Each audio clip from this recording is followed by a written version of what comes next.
never know. Civil disobedience could occur in your neighborhood. Civil disobedience. Would that be a great bumper sticker? Bad civilians. Bad. Oh my God, my boss said, oh, you're going to become a criminal. I was like, citizens.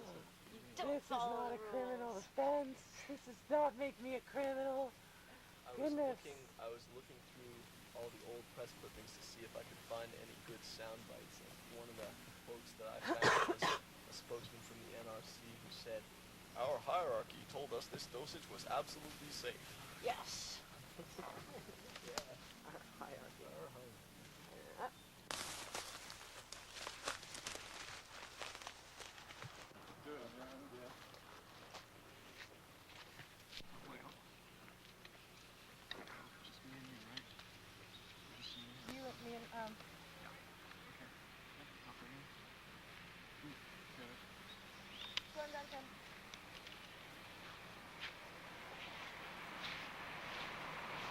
Katie, we need.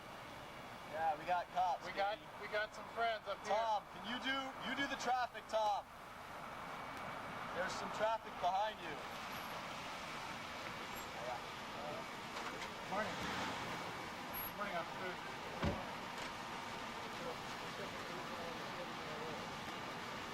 Yes, we're here to make a statement against nuclear power, against this method of supposed shipment and disposal of hazardous waste. So we're here to make a statement against that. We are not intending to resist. We are not intending to be violent in any way. We're here but we do intend to make a statement. That's why we're here. So you know that there's nothing in that container, don't you? Yes, we're aware. Right. This is part of the spot. Next to that. It's going to be the pod.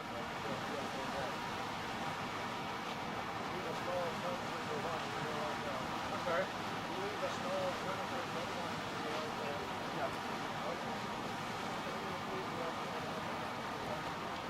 Well, it's very simple. They don't get on the road. Ladies and gentlemen, here we are on the scene in Athol, Massachusetts, bringing you, once again, the current update of Yankee Moronic Utility Company and presenting the American public with the American dream. Whoops, I mean dream.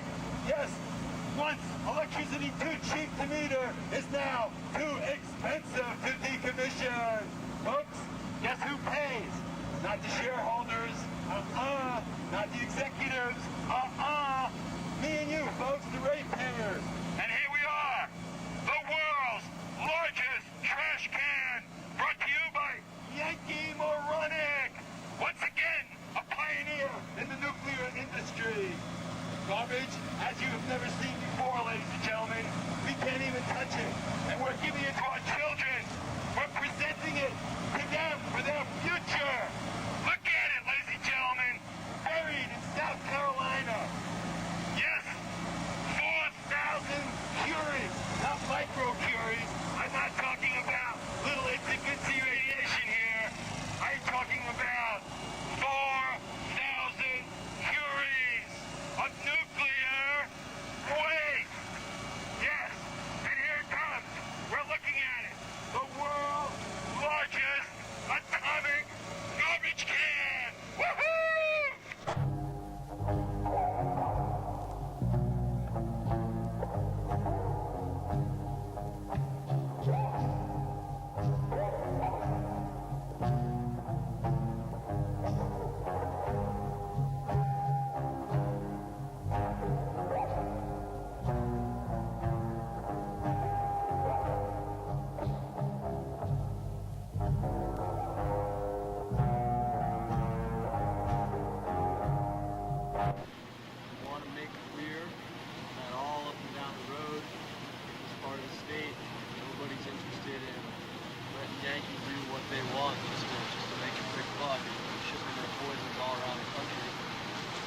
low-income minority communities, but out there out of low-income communities into other low-income communities, exactly. through low-income communities that live by the sides of the road.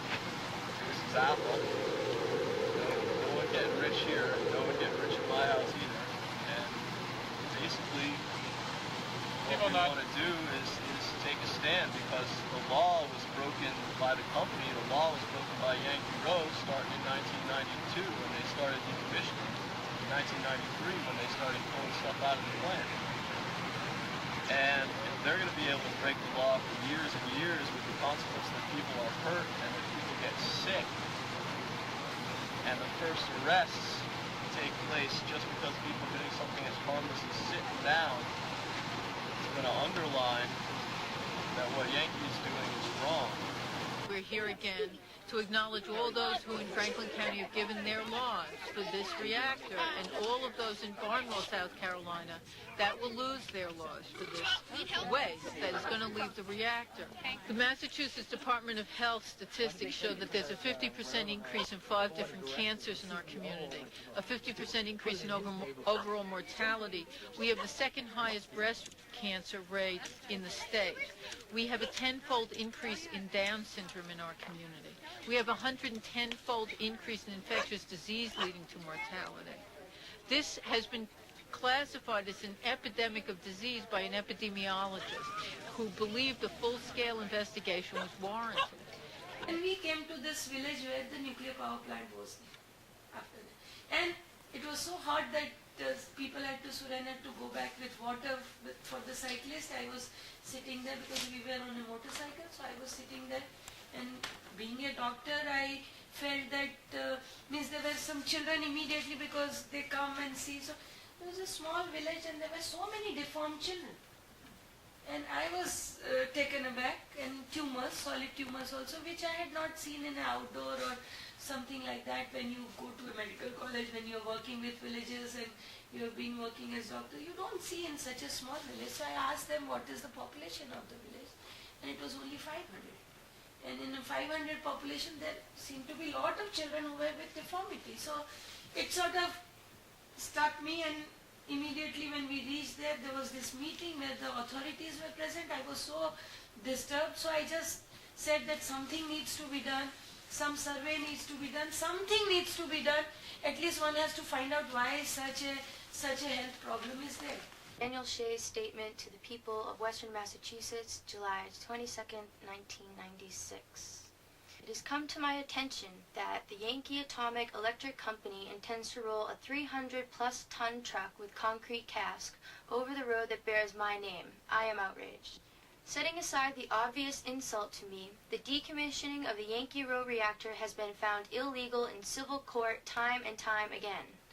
The corporation, which dares to call itself Yankee, would long since have given up in its attempt to flout the law and the people's will were it not for the collaborations of the company's bedmates rewriting regulations down at the NRC. As it is pretty clear that all of these newfangled corporate and nuclear bureaucrats are the same sons of bankers that gave me and my boys so much trouble back when we won the first revolution, I have decided to break 2 centuries of silence and intervene. I do not hold with this nuclear foolishness. It makes money for the rich and cancer for the poor. I say no irradiation without representation. Accordingly, I forbid you to use my highway. I will manifest myself this morning on the Partridgeville Road in Athol to defend Western Massachusetts, peacefully, against this outrageous scheme. I recognize that in the past, my name was linked to some violence. I am older and wiser now. I hereby promise a completely non-violent protest. I enclose maps and other written documents for the convenience of the press. I have the honor to remain yours, Daniel Shea, Colonel, deceased. It's a pretty dull blade. But he doesn't have bolt cutters, right? Any bolt cutters? Who's this? See that guy in the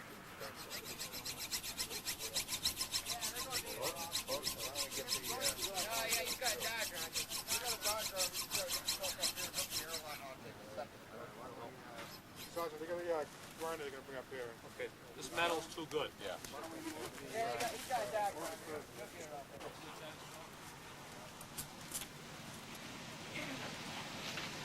Anything on the back there?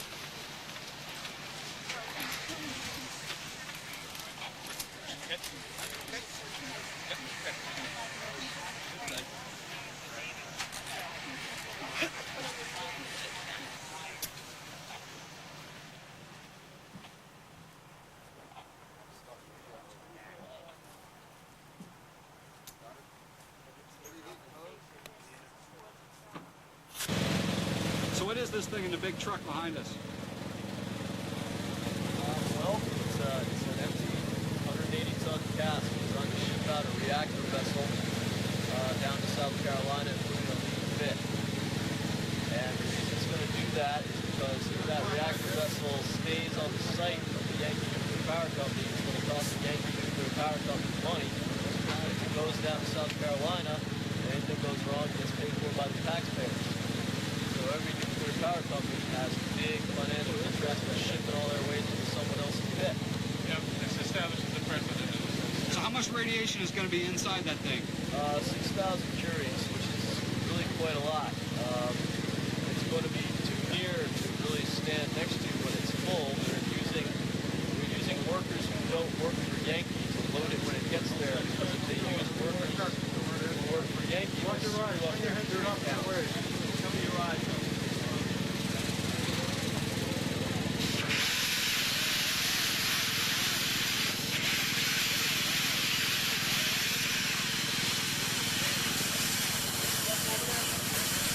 They make this thing look really clean and some kind of technological advance, but the truth is, what they're putting in this is incredibly dangerous and contaminated. And the site is contaminated. And this vessel is over 6,000 curies. And they're going to have to fill it with concrete, and they're going to have to remove it with robotics because it's too hot to let any worker near it. And then they're going to put it in this canister they've made, and they're going to fill the canister with cement because otherwise they couldn't transport it on the roads because it would be too hot. So workers will be exposed, and it's going to be going along the transport lines and exposing people. And then they're going to dump this thing in the dirt in Barnwell, South Carolina, because Barnwell just dumps things in trenches. They don't have the same rules and regulations as Massachusetts. So Yankee is basically going to make this beautiful monstrosity, fill it, and then dump it in the dirt.